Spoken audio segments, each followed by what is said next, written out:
Cinema.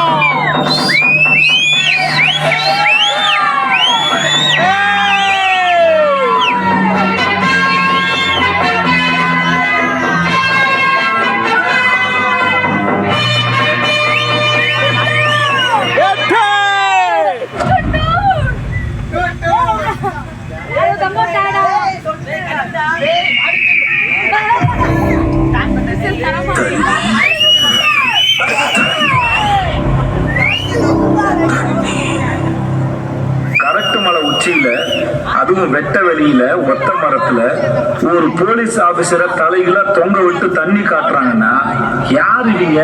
தண்ணிக்குள்ள முங்கினது உங்க ஊரா, உங்க வீடா, உங்க தெருவா? தண்ணிக்குள்ள கிடக்கிறது எங்க வீடு, எங்க ஊர், எங்க தோட்டம், எங்க குலசாமிடா. இங்க மீன் பிடிக்கணும்னா எங்களை கேட்கணும். அரசாங்கம் வந்து அவனுக்கு யாரை விடுவாமா? இந்த வெங்காயம் வந்து மீனை பிடிப்பாய்க்கலாம். எங்களை மீறி டேம்குள்ள போனதே தப்பு சார். இவங்க உட்கார போறேன் சார். என்ன சேர் உடைக்க போறோம்? ஏய் சார் கேக்குறாருல்ல, நீ எதுக்குடா டேம்குள்ள போன? அண்ணே நேற்று திடீர்னு என் வீட்டு ஞாபகம் வந்துச்சுண்ணே. அதை பர்சில் எடுத்துக்கிட்டு டேம்குள்ள போனேன். அங்கே என் வீட்டை பார்த்தேன், தண்ணிக்குள்ள கிடந்துச்சுண்ணே. அதை பார்த்த உடனே என் சியா ஞாபகம் வந்துருச்சுண்ணே. அப்படியே கண்கலங்கி அழுதுட்டேனே. அங்கே என் வீட்டு அடுப்படியில் 4 மீன் மேய்ஞ்சிக்கிட்டு இருந்துச்சுண்ணே. அதுக்கு அடைக்கலம் கொடுக்கலாமேன்னு பிடிச்சிட்டு வந்தேனே. அதுக்கு போய் என்னைய கலாடி போயின்னு சொல்லி அடிக்கிறாங்கண்ணே. என்ன சார் கூப்பிட்டு வச்சு காமெடி பண்றீங்களா? முதல்ல அவங்க மேல எஃப்ஐஆர் போடுங்க சார். சார் அவன் சொன்ன மாதிரி எஃப்ஐஆர் போடுங்க. நேற்று ராத்திரி எங்க ஊருக்காரங்களை துப்பாக்கியால சுட்டுருக்கான் சார். 8 ஊருக்கும் கேட்டிருக்கு. ஓ அது வேறையா?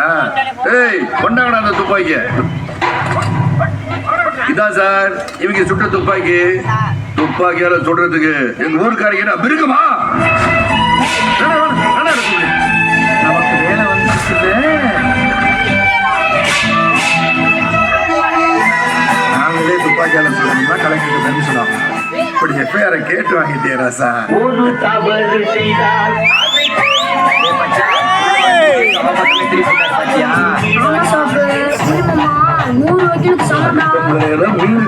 நல்லா பேசுறடா.